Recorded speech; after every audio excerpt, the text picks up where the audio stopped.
철수와 말자 부부는 평범한 사람들이었습니다. 70세 철수, 68세 말자. 이 두 사람은 서울 변두리에서 30년간 분식집을 운영했습니다. 새벽 5시에 일어나 반죽을 치고 밤 11시에 문을 닫는 살. 주말도 명절도 없었습니다. 오직 일만 했습니다. 왜요? 자식들 때문이었습니다. 큰아들 석진이를 대학에 보내고 큰딸 영희를 시집 보내고 막내 민수까지 다 키웠습니다. 손가락 하나 까딱하지 않게요.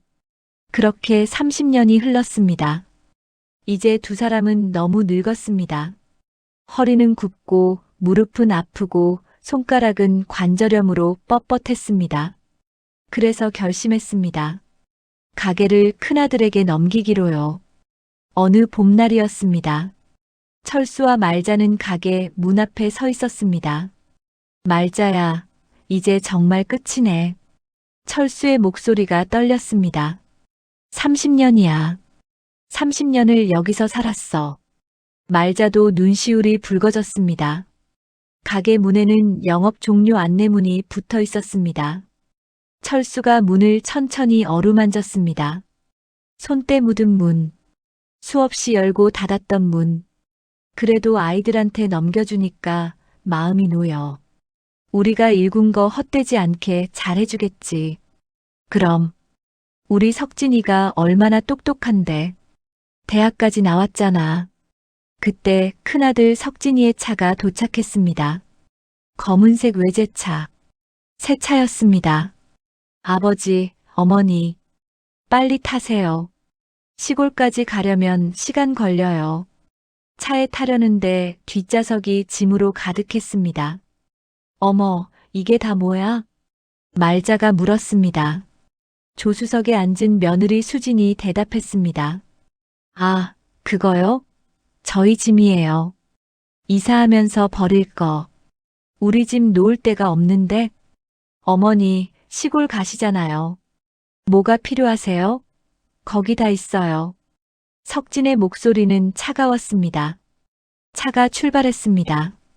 철수와 말자는 서로 손을 꼭 잡았습니다. 창밖으로 서울이 멀어졌습니다. 그들이 30년간 살았던 도시가요. 시골집은 좁고 낡았습니다. 오래전에 사둔 집인데 거의 폐가 수준이었습니다. 여기가 우리 집이라니 믿기지가 않네. 철수가 중얼거렸습니다. 그래도 괜찮아. 애들이 가게 잘하면 우리도 편하게 살 수 있어. 말자는 긍정적으로 생각하려고 했습니다. 그날 저녁 철수가 석진에게 전화를 걸었습니다. 신호만 갔습니다. 받지 않았습니다. 안 받네. 바쁘겠지. 가게 인수하느라. 하지만 다음 날도 그 다음 날도 석진은 전화를 받지 않았습니다. 일주일이 지났습니다. 철수는 매일 전화를 걸었습니다. 석진에게, 영희에게, 민수에게. 아무도 받지 않았습니다. 이상하네. 다들 왜 이래? 말자도 불안해지기 시작했습니다. 한 달이 지났습니다. 어느 저녁 두 사람은 저녁을 먹으며 TV를 보고 있었습니다. 지역 뉴스가 나왔습니다. 서울 강남의 한 분식집이 리모델링을 거쳐 고급 레스토랑으로 재탄생했습니다. 철수가 숟가락을 떨어뜨렸습니다. 저기 우리 가게 아냐? 화면에는 말끔하게 변한 가게가 나왔습니다. 외관이 완전히 바뀌어 있었습니다. 유리창도 새 것으로 간판도 세련되게, 상호는 더 프리미엄으로 바뀌어 있었습니다. 어머, 석진이가 이렇게 바꿨어? 우리한테 말도 없이? 말자가 황급히 석진에게 전화를 걸었습니다. 이번엔 받았습니다. 네, 어머니. 목소리가 귀찮다는 듯 했습니다. 석진아, 가게 리모델링 했다며? 왜 말도 안 했어? 아, 그거요? 어차피 제 거니까 제 마음대로 한 거죠. 뭐, 내 거? 어머니, 저 바빠요. 끊을게요. 뚝. 전화가 끊겼습니다. 말자는 멍하니 전화기를 내려다봤습니다. 뭐래? 철수가 물었습니다. 자기 거래. 자기 마음대로 한 거래. 두 사람은 말없이 서로를 바라봤습니다. 다음 날 아침이었습니다. 철수가 우편함에서 등기를 꺼냈습니다. 법원 봉투였습니다. 말자야, 이것 좀 봐. 말자가 달려왔습니다. 철수의 손이 떨렸습니다. 뭐라고 써 있어? 부동산 매매 계약서. 우리 서울집이 팔렸대. 뭐, 우리가 판 적 없는데? 철수가 서류를 자세히 봤습니다. 얼굴이 하얗게 변했습니다. 석진이가 우리 도장 찍어서 팔았어. 뭐라고? 말자가 서류를 낚아챘습니다. 확인했습니다. 정말이었습니다. 석진이 부모의 도장을 위조해서 서울 집을 팔아버린 것입니다. 이게 말이 돼? 석진이가, 우리 아들이? 철수가 가슴을 움켜쥐었습니다. 여보. 철수가 그대로 쓰러졌습니다. 말자의 비명이 텅 빈 시골집에 울려 퍼졌습니다. 병원이었습니다. 철수는 침대에 누워 링거를 맞고 있었습니다. 의사가 말했습니다. 다행히 큰 문제는 없으십니다. 스트레스성 쇼크였어요. 하지만 조심하셔야 합니다. 다시 충격 받으시면 위험합니다. 의사가 나간 후 철수가 눈을 떴습니다. 말자야. 여보, 정신 드세요? 석진이한테 전화했어? 했지. 안 받더라. 철수의 눈에서 눈물이 흘렀습니다. 우리가 뭘 잘못한 걸까? 아무것도 잘못 안 했어. 우리는 아무것도. 말자의 눈에 분노가 차올랐습니다. 주먹을 불끈 쥐었습니다. 이제 우리도 가만히 안 있을 거야. 며칠 후 철수는 퇴원했습니다. 집에 돌아온 날 말자는 옷장을 뒤지기 시작했습니다. 뭘 찾아? 철수가 물었습니다. 통장. 내가 숨겨둔 통장. 무슨 통장?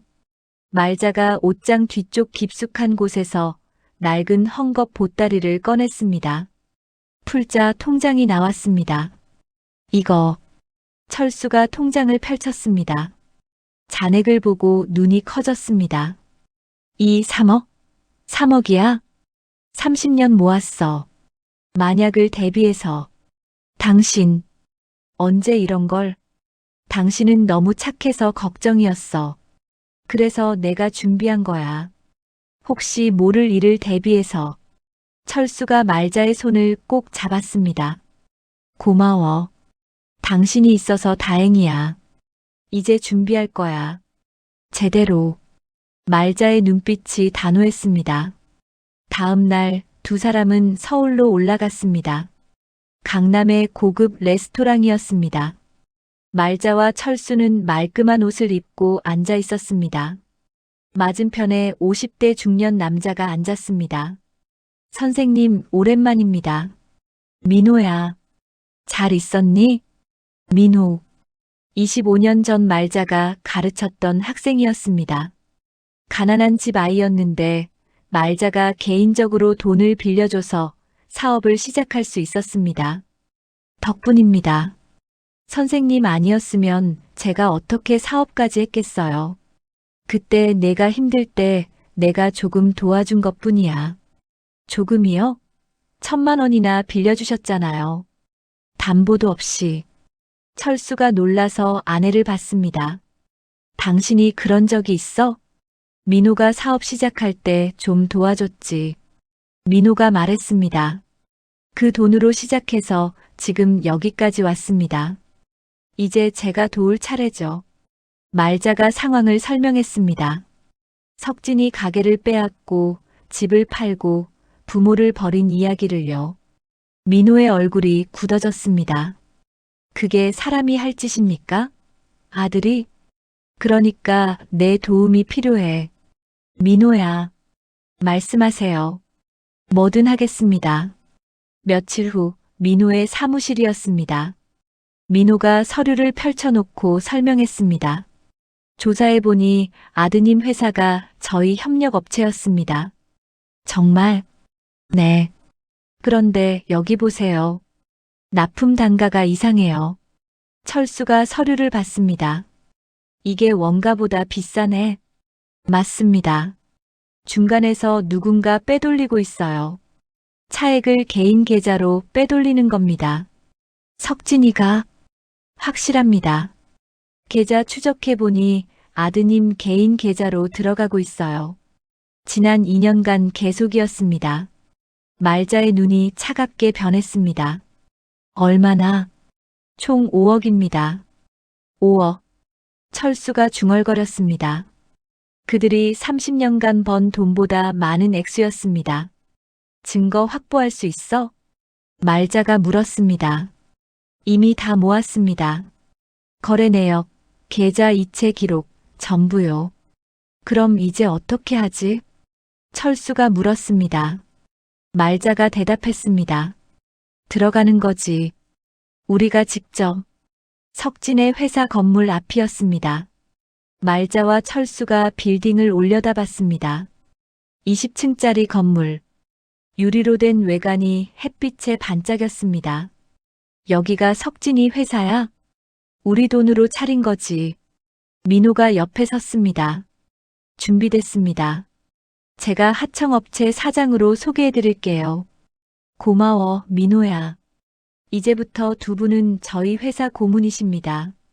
사업 경험이 많으시니 당연한 거죠. 세 사람이 회사 안으로 들어갔습니다. 엘리베이터를 타고 15층으로 올라갔습니다. 석진의 사무실이 있는 층이었습니다. 대성물산 사장님 오셨습니다. 비서가 안내했습니다. 석진이 서류를 보고 있었습니다. 고급 양복을 입고 비싼 시계를 차고 있었습니다. 들어오세요. 문이 열렸습니다. 민호가 먼저 들어갔습니다.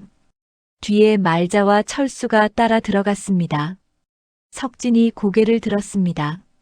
순간 굳었습니다. 아, 아버지, 어머니, 오랜만이네, 석진아. 말자의 목소리는 차가웠습니다. 여기 왜? 제 회사 고문이십니다. 민호가 대답했습니다. 문제 있으십니까? 석진이 당황했습니다. 며느리 수진도 놀란 표정이었습니다. 아버님, 어머님. 어떻게? 우리도 이래야 먹고 살지. 시골만 있을 순 없잖아. 말자가 태연하게 말했습니다. 철수가 덧붙였습니다. 석진아, 회사 잘 되는 것 같구나. 네. 덕분에요. 우리 덕분이지. 맞지? 말자의 질문에 석진이 식은땀을 흘렸습니다. 자, 계약서 검토부터 하시죠. 민호가 말했습니다. 회의실로 자리를 옮겼습니다. 테이블에 서류가 펼쳐졌습니다. 말자가 서류를 꼼꼼히 봤습니다. 30년 장사한 눈은 숫자에 밝았습니다. 이 단가가 이상한데? 아, 그거요? 시세가 그래요. 석진이 얼버무렸습니다. 시세? 내가 30년 장사했어. 이게 시세야? 석진이 말문이 막혔습니다. 말자야, 우리가 사업을 너무 오래 안 해서 모르나 보다. 철수가 일부러 순진한 척 말했습니다. 그런가? 그럼 다른 업체 단가도 좀 볼까? 준비했습니다. 여기요. 민호가 다른 서류를 펼쳤습니다. 다른 협력업체들의 납품 단가였습니다. 석진의 얼굴이 창백해졌습니다. 어머, 다른 데는 이 가격인데 왜 우리 회사만 비싸? 그건 품질이 달라서 그래요. 수진이 급히 끼어들었습니다. 품질? 똑같은 제품인데? 말자가 냉정하게 물었습니다. 수진이 할 말을 잃었습니다. 계약은 보류하겠습니다. 민호가 서류를 정리하며 말했습니다. 다시 검토해서 연락드리죠. 사장님. 석진이 애원하듯 불렀지만 민호는 차갑게 대답했습니다. 저희도 사업이니까요. 투명해야죠. 말자와 철수가 일어났습니다. 석진아, 우리 앞으로 자주 보겠네. 말자가 미소를 지었습니다. 하지만 눈은 웃지 않았습니다. 석진은 주먹을 불끈 쥐었습니다. 그날 밤 석진의 사무실이었습니다. 석진이 술을 마시고 있었습니다. 수진이 걱정스럽게 봤습니다. 여보, 어떻게 할 거예요? 모르겠어. 하필 왜 저 회사야? 부모님이 우리 회사 일 조사하시면. 알겠어. 나도 알아. 석진이 술잔을 집어던졌습니다. 바닥에서 유리가 깨지는 소리가 났습니다. 빌어먹을. 왜 다시 나타난 거야? 조용히 해결하세요. 부모님이잖아요. 부모. 저 사람들이 무슨 부모야. 이제 와서. 한편 민호의 사무실이었습니다. 말자와 철수가 서류를 정리하고 있었습니다. 민호가 들어왔습니다. 선생님 다 모았습니다. 뭘? 증거요. 아드님이 지난 2년간 빼돌린 돈. 총 5억입니다. 철수가 놀랐습니다. 5억? 횡령이 확실합니다. 이거면 고소할 수 있어요. 말자가 한참 생각했습니다. 민호야, 언론사 아는 데 있어? 네. 언론사요? 이거 세상에 알려야 해. 철수가 놀라서 말했습니다. 말자야, 그래도 우리 아들인데. 당신. 말자가 소리쳤습니다. 우리 집 팔아먹은 게 누군데? 우리를 버린 게 누군데? 당신 죽을 뻔했잖아. 철수가 입을 다물었습니다. 이젠 정 끊었어. 이제부터 저 사람은 남이야. 말자의 목소리는 단호했습니다. 알겠습니다.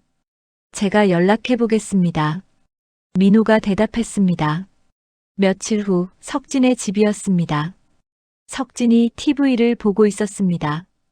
갑자기 뉴스 속보가 떴습니다. 속보입니다. 강남의 한 중소기업 대표가 협력업체에서 5억 원대 횡령 혐의로 고발됐습니다.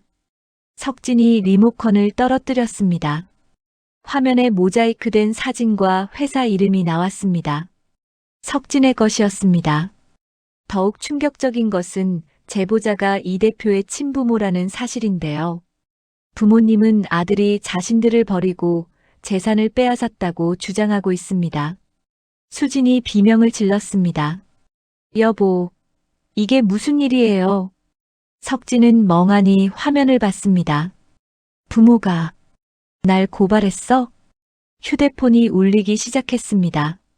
거래처, 직원, 친척들. 전화가 쏟아졌습니다.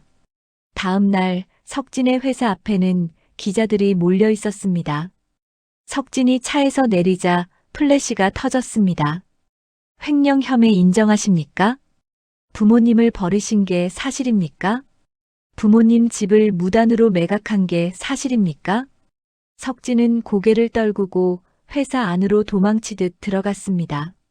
검찰청이었습니다. 철수와 말자가 검사 앞에 앉아 있었습니다.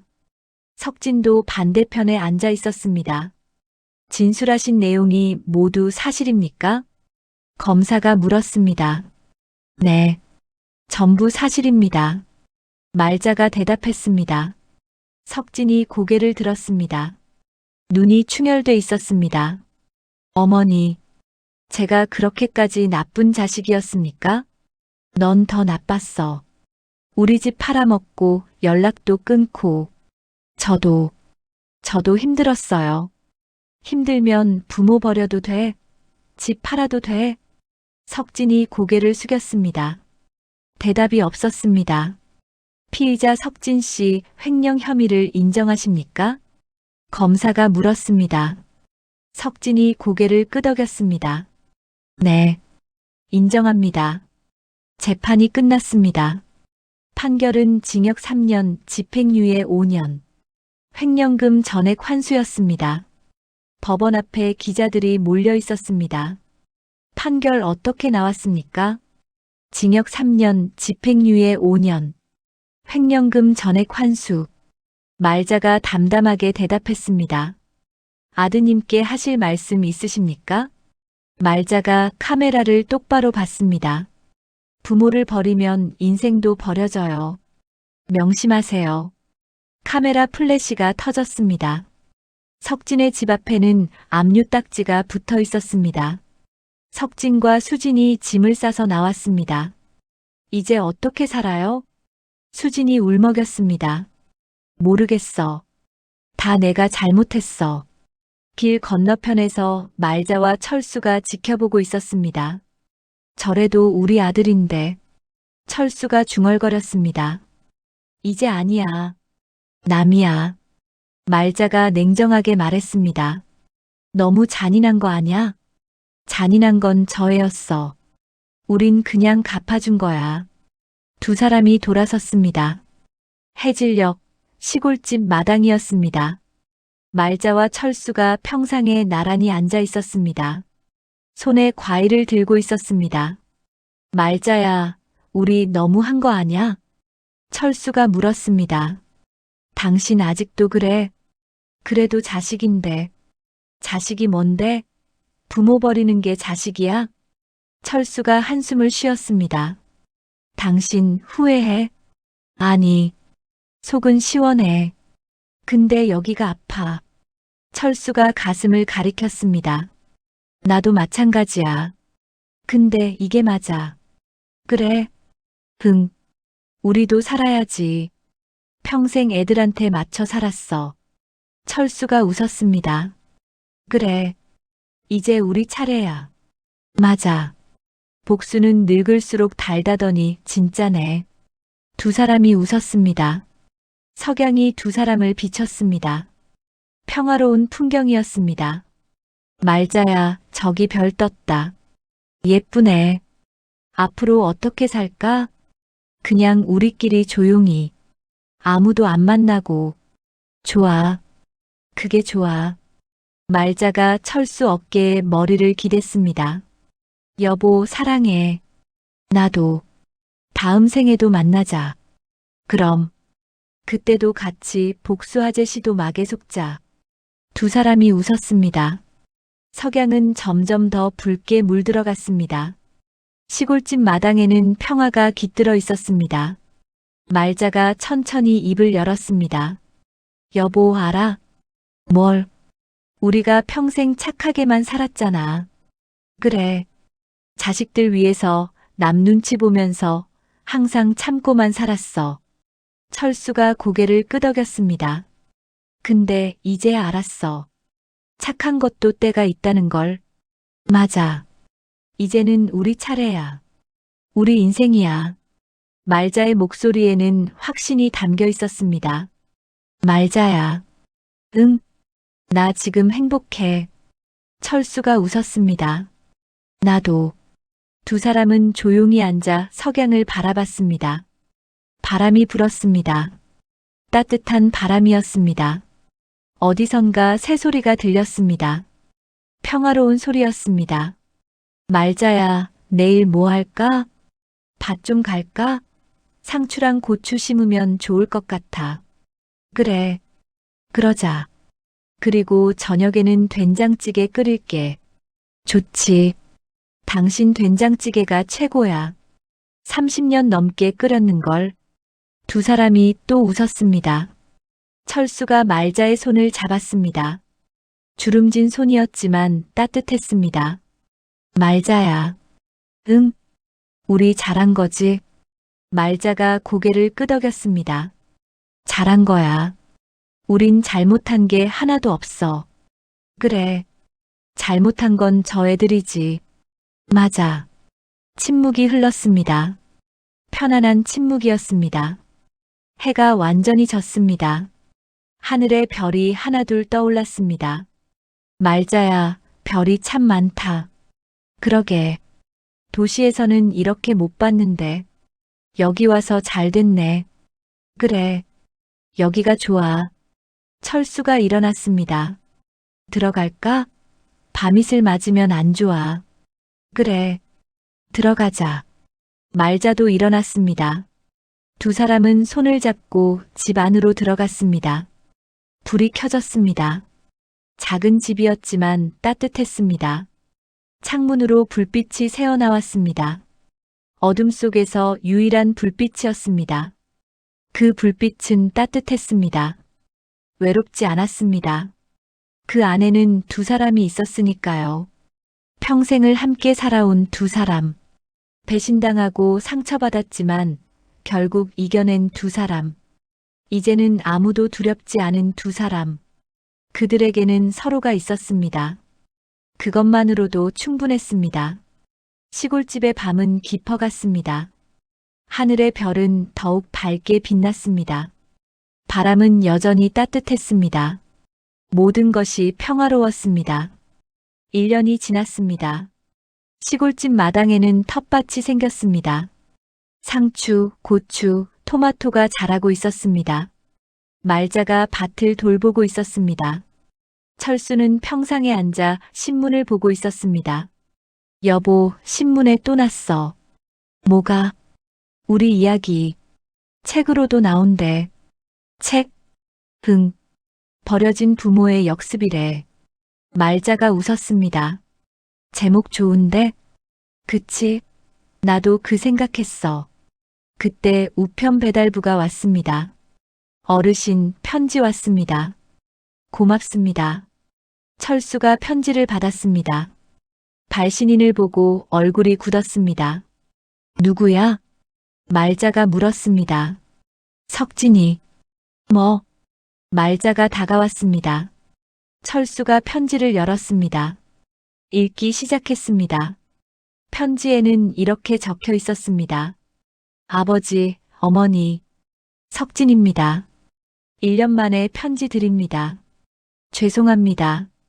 정말 죄송합니다. 그동안 제가 얼마나 잘못 살았는지 깨달았습니다. 수진이와 이혼했습니다. 지금은 작은 공장에서 일하며 빚을 갚고 있습니다. 용서해달라는 말은 안 하겠습니다. 자격이 없으니까요. 그냥 두 분이 건강하시길 바랍니다. 그리고 제가 정말 잘못했다는 것 알아주셨으면 합니다. 석진 올림. 철수가 편지를 내려놓았습니다. 말자야.